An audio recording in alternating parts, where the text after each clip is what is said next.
myself, Surendra Kumar, working as a programmer at Government Polytechnic University. So today we will discuss the basics of C programming.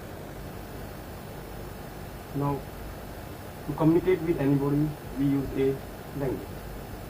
Similarly, to communicate with a computer, we have to use a language.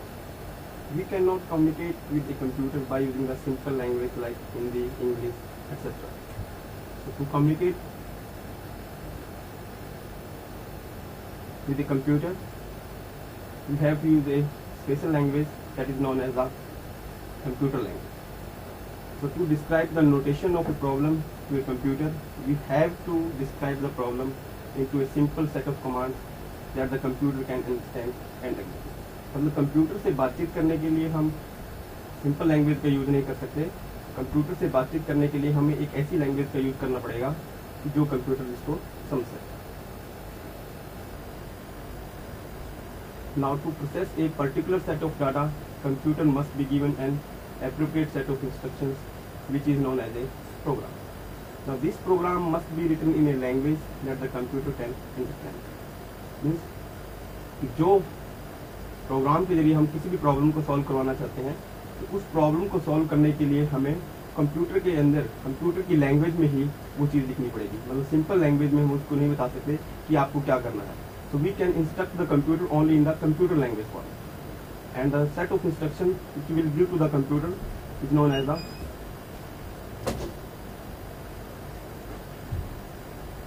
set of instructions which we will give the computer is known as the program. And this program must be written in a language that the computer can understand. So thus a programming language is a systematic notation by which we describe a computational process to the computer. Now what are the various types of programming language? There are 4 types of programming language available. The first one is the machine level or first generation language, and second is the assembly level or second generation language, and third is high level or third generation language, and fourth is the fourth generation language. Now we will discuss all of these one by one. First is the machine level or first generation language. Now this language is the language of binary numbers, that is 0 and 1, and this language is the native language to the computer. Now what is the meaning of this native? Because the computer understands the 1 and 0. Computer works on the 1 and 0 format. So this language is the native to the computer, and as we write everything in the form of 1 and 0, so this program written in this language will execute very fast. Now writing program in this language is a very difficult or tedious task. Now why it is very tedious or difficult? Because we have to write everything in the form of 0 and 1. क्योंकि हमें हर एक चीज 0 and 1 की form में लिखनी पड़ेगी, और 0 and 1 की फॉर्म में लिखने के लिए हमें कंप्यूटर का पूरा एक्सपर्ट होना चाहिए. कंप्यूटर अंदर कैसे काम करता है, कंप्यूटर के वेरियस पार्ट्स कैसे काम करते हैं, ऑपरेटिंग सिस्टम के साथ कैसे डील करता है, तो ये सारी चीज की हमें नॉलेज होना चाहिए, तभी हम मशीन लेवल लैंग्वेज के अंदर प्रोग्राम लिख सकते हैं. And the program written in the machine level language is the machine dependent. मतलब प्रोग्राम मशीन लैंग्वेज में जो हम प्रोग्राम लिखेंगे वो मशीन डिपेंडेंट होगा, वो हम जनरल प्रोग्राम नहीं बना सकते bye using the machine level language. अब मशीन डिपेंडेंट से मतलब ये है कि आपने जो प्रोग्राम जिस मशीन के ऊपर बनाया है वो प्रोग्राम उसी टाइप के हार्डवेयर के ऊपर चलेगा. जैसे आपने 8085 की मशीन के ऊपर प्रोग्राम बनाया है तो वो 8085 की मशीन के ऊपर ही चलेगा. Now the program is machine dependent, so it is non portable program. Means by using the machine level language we can not make general programs, क्योंकि आपने मशीन लेवल लैंग्वेज का यूज करके आप जो प्रोग्राम बनाओगे वो मशीन डिपेंडेंट होंगे, तो जनरल प्रोग्राम नहीं होंगे.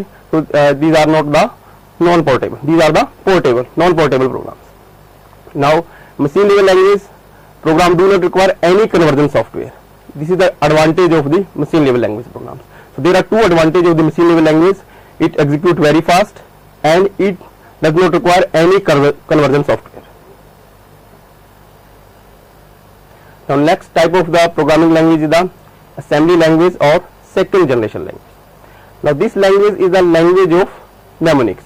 mnemonics से मतलब ये है कि जो कॉमन जो ऑपरेशन होंगे कंप्यूटर के, जैसे ऐड, सब्ट्रैक्ट, मल्टीप्लाई, डिवीजन, इन सभी कॉमन ऑपरेशन को हम एक mnemonics, एक सिंबॉलिक कांस्टेंट है उसके जरिए रिप्रेजेंट कर लेते हैं. And by using these symbolic constant we write the programs. So certain commonly perform operations of the computer can be represented by these mnemonics. For example, for the add we have the add mnemonics, for subtract we have the subtract, similarly for division we have the div, for multiplication we have the mul mnemonics. Now for example, when we want to perform the addition of two numbers, we just use the add mnemonics between two variables a and b, just like as shown below, add ab, where add is the mnemonics which perform the addition operations and a and b are the variables on which we want to perform the addition operations. Now writing program is a little bit easier than the machine level language program. In the assembly level language, writing program is a little bit easier than the machine level language program, machine level language, because we have to write everything in the form of mnemonics. We do not need to write everything in the form of 1 and 0. So we write everything in the form of mnemonics. So writing in the form of mnemonics is a little bit easier than the 1-0 forms. Now another disadvantage of this assembly level language, we require a conversion software, and that conversion software is known as the assembler. Now what is this assembler? Now assembler is a program which converts a program written in assembly level language to the machine level language, because computer understand only the machine level language program. So whenever we write anything in the form of assembly level language, so we have to convert that thing in the machine level language. So for this purpose we use the assembler. Now another disadvantage of this is the machine dependent. जो assembly level language में जो हम programme लिखेंगे वो machine dependent होगा, क्योंकि जिस machine के लिए हमने वो प्रोग्राम लिखा है वो उसी मशीन के ऊपर चलेगा. यदि हमने 8085 के लिए लिखा है तो वो 8085 पे चलेगा, अगर 8086 के लिखा है तो वो 8086 पे चलेगा. मतलब by using the assembly level language and machine level language we can write general programs, क्योंकि मशीन डिपेंडेंट होंगे तो इसलिए ये प्रोग्राम नॉन पोर्टेबल भी होंगे. Now assembly level language programs execute slower than the machine level language program, क्योंकि we write everything in the form of mnemonics. क्योंकि हम हर एक चीज mnemonics की फॉर्म में लिख रहे हैं और mnemonics को एग्जीक्यूट करने के लिए सिस्टम कुछ ना कुछ टाइम लेगा. मशीन लेवल लैंग्वेज में हर एक चीज 10 की फॉर्म में लिख रहे थे, वो चीज नेटिव होती है कंप्यूटर के लिए, तो इसलिए वो फास्टली एग्जीक्यूट हो जाती है. In the assembly level language we write everything in the form of mnemonics, तो जो mnemonics को एग्जीक्यूट करने के लिए सिस्टम को कुछ टाइम लगेगा, इसीलिए जो असेंबली लेवल लैंग्वेज का प्रोग्राम होगा मशीन लेवल लैंग्वेज से थोड़ा स्लो चलेगा. Now examples of the assembly language are 8085, 8086, assembly language, etc. Now this is the most important generation of the language, this is high level or third generation language. Now these languages are the language of English like structure. High level or third generation language are the language of English like structures, and writing program is very easy in these languages, and that's why we call this problem oriented language. And program written in the high level or third generation language is machine independent. मतलब आप by using the third generation language you can write a general programs. आप 8085 के लिए लिखिए, वो 8086 पे भी चलेगा, पेंटियम पे भी चलेगा, पेंटियम 4 पे भी चलेगा, पेंटियम 2 पे भी चलेगा, पेंटियम 3 पे भी चलेगा. मतलब by using the high level और third generation language you can make a machine independent program. अब आप मशीन इंडिपेंडेंट प्रोग्राम बना सकते हो, तो हाई लेवल इसी वजह से वो प्रोग्राम पोर्टेबल भी होगा. नाउ हाई लेवल और third generation language require a conversion software known as compiler और interpreter. Now examples of the high level language are the Fortran, Pascal, COBOL, C, etc. Now, what is compiler? Compiler and interpreter are the programs which convert a program written in high level language to the machine level language. क्योंकि computer तो आखिर में machine level language को ही समझता है, उसको नहीं पता कि हमने प्रोग्राम किस लैंग्वेज में लिखा है, तो हमें आखिर में कंप्यूटर को जो प्रोग्राम है वो मशीन लेवल लैंग्वेज में ही देना पड़ेगा. और compiler and interpreter are the software which converts the high level programs in the machine level language programs. Now what is the difference between compiler and interpreter? क्योंकि दोनों के दोनों ही हाई लेवल लैंग्वेज प्रोग्राम को machine level language में convert करते हैं. So then what is the difference between compiler and interpreter? Compiler converts the entire program at a time in the machine level language, and if there is any error in writing the program then report it to the programmer. मतलब compiler सारे के सारे programme को एक ही साथ machine level language के अंदर convert करेगा, and if there is any error, यदि प्रोग्राम के अंदर कोई एरर है, so then report it to the user, उसके बाद उसको यूजर को रिपोर्ट करेगा. मतलब आपका सारे का सारा प्रोग्राम एक ही साथ मशीन लेवल लैंग्वेज के अंदर कन्वर्ट हो जाएगा, और प्रोग्राम की राइटिंग के अंदर यदि कहीं भी गलती है, so then it is reported to the user. Interpreter में इसका उल्टा होगा। इंटरप्रेटर क्या करता है कि interpreter converts the program line by line into the machine level language. मतलब इंटरप्रेटर प्रोग्राम की एक एक लाइन को मशीन लेवल लैंग्वेज के अंदर कन्वर्ट करेगा। यदि उसमें कोई गलती है then report it to the user, and if it is okay then execute this. So interpreter converts the program line by line into the machine level language, and if there is any error in the line then report it to the user, and if it is okay then execute this line. For example, the programming language like C, Pascal use compiler, and programming language like Visual Basic, DBase use interpreter to convert their written program into the machine level language. Now next type of the language is the fourth generation language. Now these languages are the language of menus and graphics. मतलब fourth generation की जो language होंगी, हर एक command के corresponding हमारे पास दो चीजें होंगी, एक तो उसकी टेक्स्ट बेस्ड फॉर्म और एक उसकी menu based form. Now it is very good to the beginner programmers and it is in this language very easy to make programs. Now it is a machine independent language and portable language and require conversion software known as compiler और interpreter. जैसे हमें third generation language के अंदर conversion software की जरूरत पड़ती थी, इसी तरह से फोर्थ जनरेशन लैंग्वेज के में हमें कन्वर्जन सॉफ्टवेयर की जरूरत पड़ेगी और उसको हम कंपाइलर और इंटरप्रेटर इसी तरह से कहेंगे. Compiler converts the entire program at a time in the machine level language and interpreter converts the program line by line into the machine level language. And example of the fourth generation language are the FoxPro, dBase etcetera. Now we come to the actual point. What is the history of the C language? C language was created by Dennis Ritchie at the Bell Telephone Laboratories in New Jersey, USA in 1972. Now this language was written to write the Unix operating system. ये जो language बनाई गई थी शुरू में Unix operating system को बनाने के लिए बनाई गई थी. And Unix operating system is a multi-user operating system developed by Ken Thompson at Bell Labs, USA. Now C is equally good for writing system as well as application programming. मतलब C का use करके हम system programming को भी और application programming की application को भी आसानी से लिख सकते हैं. सिस्टम प्रोग्रामिंग से मतलब जो सिस्टम को हैंडल करने के लिए प्रोग्राम लिखे जाएंगे, जैसे compiler, operating system, device driver etcetera. और एप्लीकेशन प्रोग्रामिंग मतलब जनरल किसी एप्लीकेशन को कंट्रोल करने के लिए जो प्रोग्राम लिखेंगे, जैसे बैंकिंग सिस्टम हो गया, रेलवे रिजर्वेशन सिस्टम हो गया, लाइब्रेरी सिस्टम हो गया, ऑफिस मैनेजमेंट सिस्टम हो गया. So all of these are the example of the application programming. And C is equally good for writing the system as well as application programming. Now C is a such a powerful and flexible language. Its use quickly spread beyond Bell Labs. Programmers everywhere begin using it to with write all sorts of programs. क्योंकि C powerful और flexible है, क्योंकि इसका use करके आप system programming को भी और एप्लीकेशन प्रोग्रामिंग को भी आसानी से राइट कर सकते हो.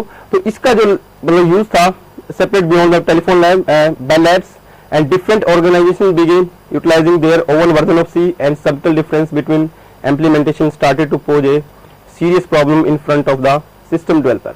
मतलब डिफरेंट वर्जन सी के मार्केट के अंदर अवेलेबल होने शुरू हो गए और डिफरेंट वर्जन मतलब डिफरेंट तरीके से एप्लीकेशन को ट्रीट करना शुरू हो गया. So in response to this problem, the American National Standard Institute formed a committee in 1983 to establish a standard version of C. And this committee approved a standard version of C in 1989, which was known as ANSI C89.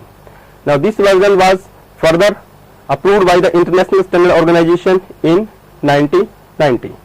Now this standard was further updated in 1999 and became C99. मतलब C के जो version आए, सबसे पहले हमारे पास standard version आया 89 में और इसको जो ISO की ओर सर्टिफाइड हुआ है 1990 में और इसके अंदर फर्दर अपडेशन हुई हमारे पास 99 में and then it will become C99. Now what about the name? भाई C को C का नाम भी क्यों दिया गया? Now C language is so named because its predecessor was called B language. मतलब इससे पहले जो लैंग्वेज थी उसको हमने B नाम दिया था, तो इसी के सीक्वेंस में हमने इसको आगे नाम दिया C. The B language was developed by Ken Thompson of Bell Labs in 1970, and the major limitation of this B was that it was too specific and could deal with only specific problems. मतलब B जो language थी वो specific थी और एक specific type की problems को ही ये सॉल्व कर सकती थी. So Dennis Ritchie, a programmer at the Bell Labs, modified and improved this language B and inheriting all the features of B and adding some new features and named the newly formed language C language. मतलब Dennis Ritchie जो programmer थे bell labs पे, उन्होंने इस language को modify किया और B की सारी की फीचर और कुछ फीचर्स उन्होंने अलग से डाली और जो नई लैंग्वेज थी बी के सीक्वेंस में इसको नाम दे दिया C language. So that's why we call this language C language. Now why today we prefer C language? Now in today's world of computer programming there are many high level languages to choose from such as C, Pascal, Basic and COBOL. So these are all excellent language suited for most programming tasks. For example, COBOL is suited for business purpose, Pascal is suited for scientific purpose, Basic is suited for the beginners. So even so, there are several reasons why many computer professionals feel that C is at the top of the list. Some of them are: C is a powerful and flexible language. C जो language है powerful and flexible. Powerful और flexible से मतलब ये है कि आप सी का यूज करके एप्लीकेशन प्रोग्रामिंग भी और सिस्टम प्रोग्रामिंग भी आसानी से बना सकते हो, आसानी से कर सकते हो. Now C is a middle level language. Middle level language हमने इसको इसलिए कहा क्योंकि by using the C we can do system programming as well as application programming. C is a portable language. Portable से मतलब यह है कि सी लैंग्वेज के अंदर आपने किस प्रोग्राम किसी भी मशीन के ऊपर लिखा हो, that program will become the general program. आप इस प्रोग्राम को किसी भी मशीन के ऊपर रन कर सकते हो. C is a language of few words containing only a handful of terms known as the keywords. C जो लैंग्वेज है, सी लैंग्वेज के हम कुछ ही कीवर्ड्स का यूज करके हम सारी की सारी लैंग्वेज को मतलब सारी की सारी प्रोग्रामिंग परफॉर्म कर सकते हैं. जैसे सी लैंग्वेज में we just only have the 32 keywords and by using 32 keywords we can write any program. हम इन 32 कीवर्ड्स का यूज करके कोई भी प्रोग्राम लिख सकते हैं, चाहे वो एप्लीकेशन प्रोग्रामिंग हो चाहे वो सिस्टम प्रोग्रामिंग हो. Now C is a modular language. C एक मॉड्यूलर लैंग्वेज से मतलब यह है कि by using the C you can create the small routines which we called functions. मतलब आप सी का यूज करके स्मॉल रूटीन्स बना सकते हो जिनको हम फंक्शन कहेंगे. तो C is a modular type language. मतलब जो आपकी प्रॉब्लम होगी आप उस प्रॉब्लम्स को फंक्शंस के अंदर डिवाइड कर सकते हो और इन वेरियस जो मॉड्यूल्स आपने अपने प्रोग्रामिंग के लिए बनाए हैं इन प्रोग्रामिंग के कॉरस्पॉन्डिंग आप फंक्शन लिख सकते हो. These are the advantage of the C language. Why we prefer C language. Now what are the various general steps of programming? जब आप प्रोग्राम लिखते हो तो what are the general steps of the programming? जब आप किसी problem को solve करते हो, when we solve a problem we should take certain steps. किसी भी प्रॉब्लम को सॉल्व करने के लिए हमें कुछ स्टेप्स को फॉलो करना पड़ता है. वो कौन कौन से स्टेप्स हैं? First of all we define the problem. तो सबसे पहले हम प्रॉब्लम को डिफाइन करते हैं. What we want to solve, हम क्या सॉल्व करना चाहते हैं, सबसे पहले हम इस चीज को डिफाइन करते हैं. Then we devise a plan. Devise a plan means we think about the problems. मतलब प्रॉब्लम्स को सॉल्व करने के प्लान के बारे में हम सोचते हैं. Then in the third steps we create the plan. अब जो हमने थिंक किया है उस थिंकिंग को हम एक मतलब क्रिएशन की तरफ ले जाते हैं. Third steps of general steps of programming is the create the plan. Then fourth step is the implement the plan. After creating the plan, we implement the plan. मतलब हम प्रोग्राम जो प्लान हमने बनाया है उस प्लान को फिर हम implement करके देखते हैं whether it is working well or not. Now fifth step is the test the plan. Last fifth step में हम क्या करेंगे कि जो प्लान हमने implement किया है फिर हम उसको टेस्ट करके देखेंगे डिफरेंट वेरिएशंस में डिफरेंट इनपुट देके कि क्या जो प्लान हमने बनाया है whether it is working very well or not. And last steps of the programming is that debug the plan. After testing we perform the debugging of the plan. मतलब जब हमने टेस्टिंग की है तो टेस्टिंग करने में हम डिफरेंट इनपुट डाल के देखेंगे कि क्या प्लान अच्छी तरह से काम कर रहा है. यदि वो अच्छी तरह से काम नहीं कर रहा है तो किस इनपुट पे हमारे पास मतलब इनवैलिड डाटा आ रहा है तो हम उस चीज को चेक करते हैं. तो last steps of the programming is the debugging the program. Debugging the plan मतलब प्लान के अंदर से एरर को रिमूव करना. So this same logic can be applied to many other areas including the programming.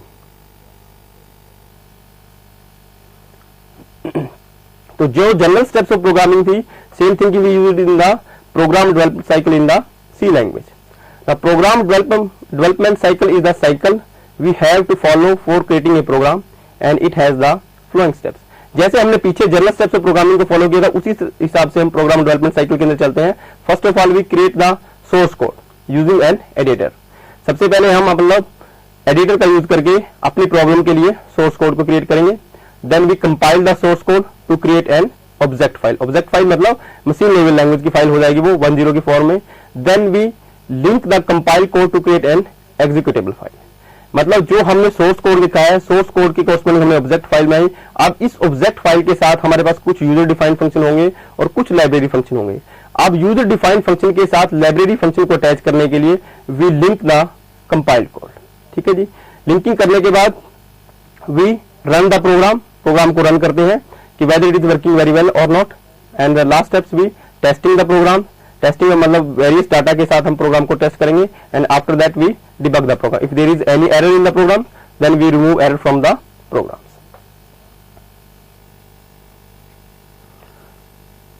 Now how to write and execute a C programs? C के programme को लिखने के लिए और एग्जीक्यूट करने के लिए we have to follow certain steps. And what are these steps?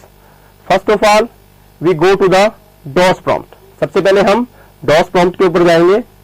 Now in the second steps, on the DOS prompt, we type cdtc. हम cdtc का मतलब change directory. यहाँ मैं मतलब सोच रहा हूँ, I am thinking here that you are using the Turbo C compiler, जो जनरली अवेलेबल हमारे पास लैब्स के अंदर होता है। टर्बो C++ का कंपाइलर होता है। टर्बो C++ का कंपाइलर का यूज करके आप C के प्रोग्राम भी और C++ के प्रोग्राम भी आसानी से लिख सकते हो। So I am thinking about that. So first of all we go to the DOS prompt, then we type cd/tc on the DOS prompt for going to the Turbo C directory, that is ctc. So then again we type tc to open the Turbo C IDE. IDE means Integrated Development Environment. Now in the fourth steps, we select the file, and from the file we select the new options for creating a new programs, and then type the source programs. Now after typing the program, we save the programs by selecting the file save options from the IDE or just press the F2 key. Now after saving the programs, we compile the programs by selecting the compile options from the IDE or just press the alternate plus F9 key. Now then we execute the programs by selecting the run options from the IDE or just press the control plus F9 key. Now for seeing the result of the programs, we select Windows user screen options from the IDE or just press the alternate plus F5 key for seeing the our program result.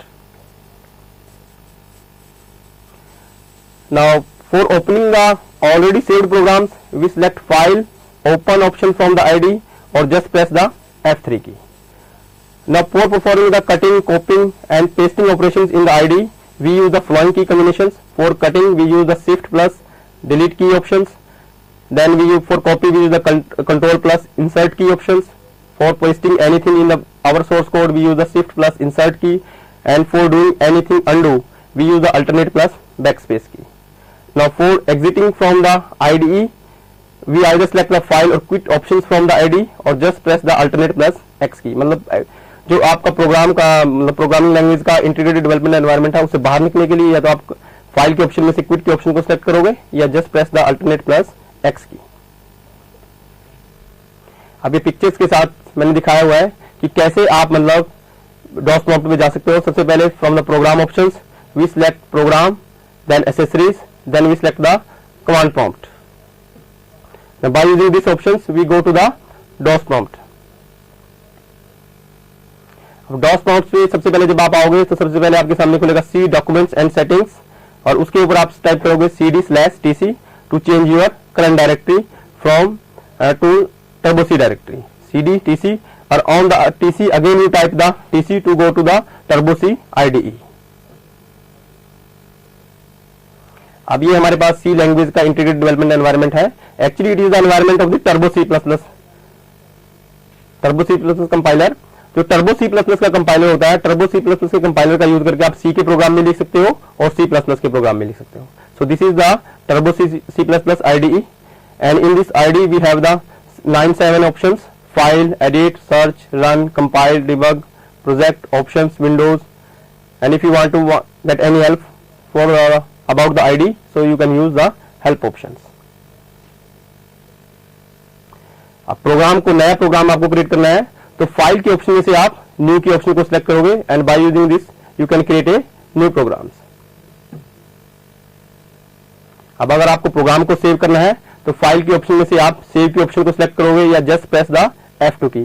Similarly if you want to open an already saved programs so you have to press F3 key, or you can use file open options from the IDE.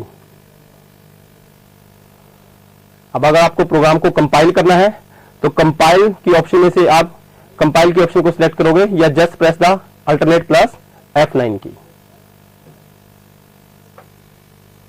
फिर उसके बाद आपको programme को run करना है, तो ID में से रन की ऑप्शन, और रन की ऑप्शन में से फिर आप कंट्रोल प्लस रन की ऑप्शन को सिलेक्ट करोगे, या फिर just press the control plus F9 की फॉर रनिंग द प्रोग्राम। फिर उसके बाद आपको अपने प्रोग्राम का रिजल्ट देखना है, तो आईडी में से विंडो के ऑप्शन को सिलेक्ट करोगे, विंडो में से फिर आप यूजर स्क्रीन के ऑप्शन को सिलेक्ट करोगे, या फिर जस्ट आप सिंपली अल्टरनेट प्लस F5 की प्रेस करोगे, तो आपके प्रोग्राम का जो रिजल्ट होगा आपकी स्क्रीन के ऊपर आ जाएगा। Next is what are the basic structure of a C programme.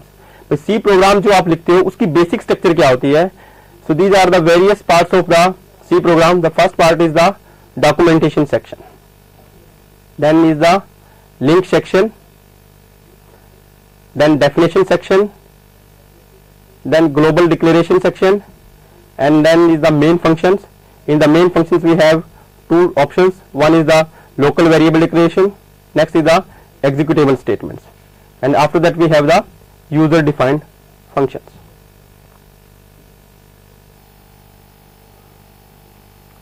अब डॉक्यूमेंटेशन सेक्शन क्या होता है कि documentation section consist of A set of comment lines giving name of the programs, name of the author and the other details which the user would like to use later to debug the program easily। मतलब documentation section में क्या होगा कि आप programme के अंदर comment insert कर सकते हो। What is the name of the program, program का नाम क्या है, प्रोग्राम क्या करता है, what is the name of the author, भाई जिसने प्रोग्राम लिखा है उसका नाम क्या है, आपने किस डेट को प्रोग्राम लिखा था, ये प्रोग्राम क्या करता है, ताकि बाद में अगर आपके कोई प्रोग्राम को रीड करे तो वो आपके प्रोग्राम को आसानी से समझ सके। So for this purpose we use the documentation section। अब documentation section में कमेंट देने के लिए हम क्या यूज करते हैं? For giving the comments in a C programs we will use the slash star options। अब कैसे आप लिखोगे? पहले slash star then comment, जो आपने लिखना है वो कमेंट बीच में आ जाएगी, slash star then comment, then to close this comment again we will use the star slash symbols। For example, for writing the program name we may give the following comment line slash stars program to add two numbers star slash. अब ये जो comment आपने दी हुई है, so it will display the name of the program, program to add two numbers. और जब आप किसी भी ऑप्शन के किसी भी लाइन के सामने स्लैश स्टार का सिंबल लगा दोगे, so compile will not compile that line, means it will treat it as a comment line. Compile इस लाइन को कमेंट लाइन के रूप में ट्रीट करेगा, कंपाइलर इसको कंपाइल नहीं करेगा। Now next section of the program is the link section. Link section provides instructions to the compiler for linking function from the system library। कि जो आप प्रोग्राम लिखते हो सी लैंग्वेज में, उसमें आप दो तरह के फंक्शन यूज करते हो। एक तो यूजर डिफाइंड फंक्शन, मतलब जो यूजर ने लिखे हैं, दूसरा लाइब्रेरी डिफाइंड फंक्शन, मतलब जिन्होंने हमारे लिए सी कंपाइलर लिखा था उन्होंने हमारे लिए जो फंक्शन लिखे हैं, उन फंक्शंस को अपने प्रोग्राम के साथ अटैच करने के लिए हमें लिंक सेक्शन का यूज करना पड़ेगा। And for this we will use the hash include preprocessor directive things. For example, if you want to include the stdio header files with your program, so you have to use /include stdio.h। अब इस link section के साथ हमारे पास next section होगा definition section. Now definition section defines all symbolic constant used in the program. मतलब जो भी डिफाइन, जैसे कोई डिफाइन प्रोसेसर हो गया आपके पास, या कोई पर्टिकुलर कांस्टेंट है आप डिफाइन करना चाहते हो अपने प्रोग्राम के अंदर, तो उसके लिए आपको इस डेफिनेशन सेक्शन का यूज करना पड़ेगा। और डेफिनेशन सेक्शन का यूज करने के लिए हम हैश और डिफाइन का कीवर्ड्स को यूज करते हैं। तो आप for example if you want to define pi, तो you have to use hash define pi 3.142, where is the 3.142 is the value of pi. तो लिंक सेक्शन और डेफिनेशन सेक्शन में लिंक सेक्शन के जरिए आप मतलब जो standard input output header files हैं, या मैथ के रिलेटेड कोई फंक्शन है, टाइम से रिलेटेड जो फंक्शन है, मतलब जो लाइब्रेरी के डिफाइन फंक्शन है, उन लाइब्रेरी के डिफाइन फंक्शन को अपने प्रोग्राम के साथ अटैच कर सकते हो। और डेफिनेशन सेक्शन का यूज करके आप किसी भी सिंबॉलिक कांस्टेंट को डिफाइन कर सकते हो। फॉर एग्जांपल जैसे हमने यहाँ पाई को डिफाइन करके दिखाया हुआ है, hash define pi 3.142। Next section is the global declaration section. अब जब हम प्रोग्राम को यूज करते हैं तो प्रोग्राम के अंदर हमारे पास दो तरह के वेरिएबल्स होते हैं, एक तो लोकल वेरिएबल्स, एक ग्लोबल वेरिएबल्स। लोकल वेरिएबल्स से मतलब वो वेरिएबल्स हैं जिनका कि मतलब प्रोग्राम के कुछ ही हिस्से को पता होता है, एक पर्टिकुलर फंक्शन को या पर्टिकुलर ब्लॉक ऑफ स्टेटमेंट्स को उसके बारे में पता होगा। और ग्लोबल डिक्लेरेशन वो पार्ट होगा कि जिस पार्ट के बारे में सारे का सारा प्रोग्राम को ही उसके मतलब का पता होगा। ठीक है जी। तो यदि आप किसी पोर्शन को, प्रोग्राम के किसी वेरिएबल्स को या किसी फंक्शंस को ग्लोबल डिक्लेरेशन में ले जाना चाहते हो तो you have to define in the global declaration part of the program. So global declaration section defines the variables that are used in the more than one function, मतलब जो एक से ज्यादा फंक्शन के अंदर जिन वेरिएबल्स का आप यूज करोगे तो आपको उनको ग्लोबल डिक्लेरेशन पार्ट के अंदर डिफाइन करना पड़ेगा। And this sections also declares the all the user defined function, जितने भी यूजर फंक्शंस को डिफाइन करेगा वो सारे के सारे फंक्शन आप ग्लोबल डिक्लेरेशन पार्ट के अंदर डिक्लेयर करोगे ताकि बाद में कंपाइलर को उनके मतलब का पता लग सके। Now in the C we have a function that is known as the main function. अब जब कोई भी प्रोग्राम आप लिखोगे सबसे पहले आपको मेन फंक्शन को लिखना ही पड़ेगा। मेन फंक्शन मतलब क्या करता है कि आपके लिए एक एनवायरनमेंट प्रोवाइड करता है ताकि आप दूसरे फंक्शन को वहां से कॉल कर सको। So every C program must have a main function and this main function will provide a environment for calling all other functions from a single place. And this main function contains two parts, one is the declaration part and another is the executable part. भाई main function में हमारे पास दो तरह की statements होंगी, declaration statement से मतलब आप मेन फंक्शन के अंदर वेरिएबल्स को डिक्लेयर करोगे, और दूसरा होगा एग्जीक्यूटेबल पार्ट। एग्जीक्यूटेबल पार्ट मतलब जो स्टेटमेंट्स आप एक्चुअली किसी प्रॉब्लम को सॉल्व करने के लिए राइट करना चाहते हो। Then in the last think we have the user defined sections. User defined section contains all the user defined function, मतलब यूजर्स जितने भी फंक्शन लिखेगा वो सारे के सारे यूजर डिफाइंड सेक्शन के अंदर लिखे जाएंगे, और इनके बारे में हम ग्लोबल डिक्लेरेशन सेक्शन के अंदर बताएंगे कि यूजर ने कौन कौन से फंक्शन लिखने हैं। जैसे कि मैंने पहले बताया था कि सी लैंग्वेज के अंदर हमारे पास दो तरह के फंक्शन होते हैं, एक तो यूजर डिफाइंड फंक्शन, दूसरा होते हैं लाइब्रेरी फंक्शंस। तो लाइब्रेरी फंक्शन मतलब library functions are those functions that perform the commonly used operations और कैलकुलेशन, मतलब कॉमनली जो सारे के सारे प्रोग्राम जिस कैलकुलेशन और ऑपरेशन को परफॉर्म करेंगे तो वो सारे के सारे हम एक लाइब्रेरी की हेडर फाइल के अंदर डिफाइन कर देते हैं और उस लाइब्रेरी की हेडर फाइल को अपने प्रोग्राम के साथ अटैच कर लेते हैं। So library functions are those functions that perform the commonly used operations और calculations. So library functions are grouped together according to their functionality, मतलब लाइब्रेरी फंक्शन जिस तरह का काम करता है उसकी फंक्शनैलिटी के हिसाब से ही हमने उसको डिफरेंट फाइल्स के अंदर स्टोर किया हुआ है, and these files are known as the header files. For example all the standard input output operations are defined in the stdio.h header file. जितने भी स्टैंडर्ड इनपुट आउटपुट ऑपरेशन होते हैं वो stdio.h हेडर फाइल के अंदर define होते हैं। इसी तरह से मैथ से रिलेटेड जितने भी फंक्शन होंगे वो math.h हेडर फाइल के अंदर डिफाइन होंगे। यदि मैथ से रिलेटेड कोई ऑपरेशंस आप अपने प्रोग्राम के अंदर परफॉर्म करना चाहते हो तो आपको इस हेडर फाइल को अपने प्रोग्राम के साथ अटैच करना पड़ेगा। यदि आप अपने प्रोग्राम के साथ इस हेडर फाइल को अटैच नहीं करोगे तो वो system will generate an error. जैसे मैंने पहले बताया था अटैच करने के लिए हम यूज करेंगे #include math.h। Similarly if you want to include stdio.h header file with your program so you have to write #include stdio.h। अब लाइब्रेरी फंक्शन को हम कैसे एक्सेस करते हैं? So a library function is accessed simply by writing the function name followed by a list of arguments that represent information being passed to the function। अब list of arguments मतलब भाई इसके अंदर कौन कौन से वेरिएबल्स हमने यूज करने हैं। जब किसी भी लाइब्रेरी फंक्शन को जब हम यूज करना चाहेंगे सबसे पहले हमें उसका नाम डिफाइन करना पड़ेगा। नाम डिफाइन करने के बाद उस फंक्शन के अंदर हम कौन कौन से वेरिएबल्स यूज करेंगे वो सारे के सारे वेरिएबल हमें उसको सप्लाई करने पड़ेंगे, तभी हम उस लाइब्रेरी फंक्शन को यूज कर पाएंगे। Now if you want to access the function stored in the C library then it is necessary to tell the compiler about the files in which they are defined। यदि आप किसी भी library function को अपने programme के अंदर use करना चाहते हो तो सबसे पहले आपको कंपाइलर को यह बताना पड़ेगा कि ये लाइब्रेरी फंक्शन किस हेडर फाइल के अंदर डिफाइन है और उस हेडर फाइल को अपने प्रोग्राम के साथ अटैच करना पड़ेगा। Now this can be achieved by using the following commands. ये हम इसको दो तरीके से आप अचीव कर सकते हो। First of all you can right #include angle bracket file name .h। जैसे आप अगर मान लीजिए आप stdio.h हेडर फाइल को अपने प्रोग्राम के साथ अटैच करना चाहते हो तो आपको लिखना पड़ेगा #include angle bracket stdio.h। Similarly इस चीज को आप दूसरे तरीके से भी लिख सकते हो। आप लिख सकते हो #include quotation marks then stdio.h then quotation mark enclose. मतलब आप एंगल ब्रैकेट में से और कोटेशन मार्क में से आपको एक चीज यूज करनी पड़ेगी। आपकी मर्जी है, आप किसी भी ऑप्शन को यूज कर सकते हैं। Now these are the commonly used library functions। ये मतलब commonly used library function है हमारे पास, जैसे ABSI। I stands for the variables or argument of this library functions and it will find the absolute value of the integers। Next is the FABSD. D is the argument and data type of this argument is the double. Now it will return the absolute value of the floating type data. Then expansion D, it will find out the power e raised to power d. Then log D will find the natural logarithm of d. Then power d1 d2, it will find out the d1 raised to the d2 power.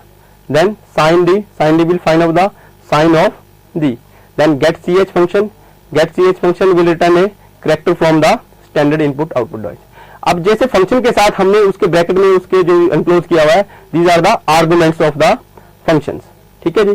और इनकी data type जो हमारे पास होगी, हमें इसी तरह की data type in function को एक्सेस करने के लिए सप्लाई करनी पड़ेगी। जैसे यदि आप मान लीजिए FABSD को एक्सेस करना चाहते हो तो जो D है वो डबल टाइप का होना चाहिए। अगर आप यहां से इंटीजर सप्लाई करोगे सो it will generate an error. तो ये चीज आपको ध्यान रखनी है, जब भी आप किसी भी लाइब्रेरी फंक्शन को एक्सेस करोगे तो उस लाइब्रेरी फंक्शन को एक्सेस करने के लिए उसके कॉरस्पॉन्डिंग मतलब आर्गुमेंट्स की जो वैल्यू है, जो उस आर्गुमेंट्स की जो डाटा टाइप है, आपको उस डाटा टाइप को उसी हिसाब से यूज करना पड़ेगा। जैसे एप्स में आप इंटीजर टाइप की डाटा को यूज करोगे तो आप यहां से फ्लोटिंग टाइप डाटा को यूज नहीं कर सकते। Next is the general rules for writing a C programs. भाई किसी भी सी प्रोग्राम को लिखने के लिए हमें कौन कौन से रूल्स फॉलो करने पड़ेंगे। Now C is A procedural programming language in which problem is divide into modules और फंक्शंस। मतलब सी इज ए प्रोसीजरल टाइप की लैंग्वेज होती है और इस लैंग्वेज के अंदर हम प्रॉब्लम्स को फंक्शंस और मॉड्यूल्स के अंदर डिवाइड करके रखते हैं और इन मॉड्यूल्स को एक मेन फंक्शन से कॉल करते हैं। मतलब आपका अगर जैसे आपके सामने कोई प्रॉब्लम आएगी, सबसे पहले उस प्रॉब्लम के डिफरेंट मॉड्यूल्स और फंक्शंस के बारे में सोचोगे। आप इन वेरियस मॉड्यूल्स को आप डिफरेंट यूजर डिफाइंड फंक्शन के अंदर डिफाइन करोगे और इन फिर मॉड्यूल्स को एक जगह से कॉल करोगे। That function will be the main function. First of all we create the functions and then put them together. So one of the main functions must be called the main। अब जितने भी function आप define करोगे उन main सभी फंक्शनों में से एक फंक्शन मेन फंक्शन होगा और मेन फंक्शन क्या काम करेगा, वो एक एनवायरनमेंट प्रोवाइड करेगा ताकि आप इन सभी फंक्शन को एक जगह से कॉल कर सको। So this main function will provide an environment for calling all other function from a single place. मतलब इन सभी फंक्शंस को, यूजर डिफाइंड फंक्शन को आप एक जगह से कॉल कर सको, इस तरह का एनवायरनमेंट ये मेन फंक्शन प्रोवाइड करेगा। Some of the functions are written by users and many others are already stored in the C library। जैसे कि मैंने पहले बताया कि कुछ फंक्शन तो आप अपने आप लिखोगे और कुछ फंक्शंस आप जो लाइब्रेरी के अंदर लिखे हुए हैं उन फंक्शंस को अपने फंक्शन के साथ, अपने प्रोग्राम के साथ अटैच करोगे और उसको अटैच करने के लिए आप हेडर फाइल्स का यूज करोगे। Now functions in C consist of one or more block of statements which are enclosed in a pair of curly brackets। अब सी के अंदर जो आप फंक्शन लिखोगे वो एक से ज्यादा स्टेटमेंट से मिलकर बना हो सकता है और एक से ज्यादा स्टेटमेंट से जो फंक्शन मिलकर बना होगा उन सभी स्टेटमेंट्स को आप कर्ली ब्रैकेट्स के अंदर एनक्लोज करोगे। Now to write a C programs we should use small letters. ठीक है जी, सी लैंग्वेज के अंदर जब भी आप कोई प्रोग्राम लिखोगे तो उसके लिए आपको स्मॉल लेटर्स का यूज करना पड़ेगा। And blank spaces may be inserted between two words to improve the readability of the programs. मतलब प्रोग्राम की रीडेबिलिटी को इंक्रीज करने के लिए आप उसके अंदर ब्लैंक स्पेसेस को भी इंसर्ट कर सकते हो। However no blank spaces are allowed within a variable, constant and keyword. मतलब जो भी आप वेरिएबल्स, कांस्टेंट और कीवर्ड डिफाइन करोगे उनके बीच में आप कोई ब्लैंक स्पेसेस, कोई क्वेश्चन मार्क, कोई कॉमा कुछ नहीं लगाओगे। ठीक है जी। For improving the readability of the programs you can insert the blank spaces between various words, but in the case of the variables and constant you do not use any blank space or comma. Now C has no specific rules for the position at which a statement is to be written, that's why we call it a free form language। मतलब C के अंदर ऐसी कोई specification नहीं है कि आपको इस लाइन से या इस कॉलम से इस कॉलम के ऊपर ही स्टेटमेंट लिखनी है। ठीक है, जैसे फोर्ट्रान के अंदर होता है आपको कोई भी मतलब स्टेटमेंट लिखनी है तो आपको 6 कॉलम से 72 कॉलम के बीच में लिखनी है, मगर C के अंदर ऐसी कोई मतलब लिमिटेशन नहीं होती। आप कहीं भी अपनी स्टेटमेंट्स को लिख सकते हो और एक स्टेटमेंट्स एक से ज्यादा लाइन के ऊपर भी जा सकती है। Now mostly statements in the C language ended with a semicolon, however there are some exceptions to this rule। इस रूल्स के लिए कुछ एक्सेप्शन है जो हम बाद में मतलब जैसे जैसे सब्सिक्वेंट लेक्चर आते जाएंगे हम उसके अंदर डिस्कस करेंगे। Now this is the sample C programs। First of all we use the documentation section. Documentation section मतलब कमेंट लाइन आप कैसे दोगे। What is the name of the program, आपने लिखा /sample.c, it is the name of the program. Then you include the header files with your programs. Here we have included 2 header files with our program stdio.h and conio.h. Then we define the main function, and in the main function we have write three statements. First statements will clear the screens, then next statements will print a message on the screens, welcome to C programming, and get.ch will get a character from the users, and after running these programs we will see a welcome to C programming on our screen. That's all for the day. Thank you.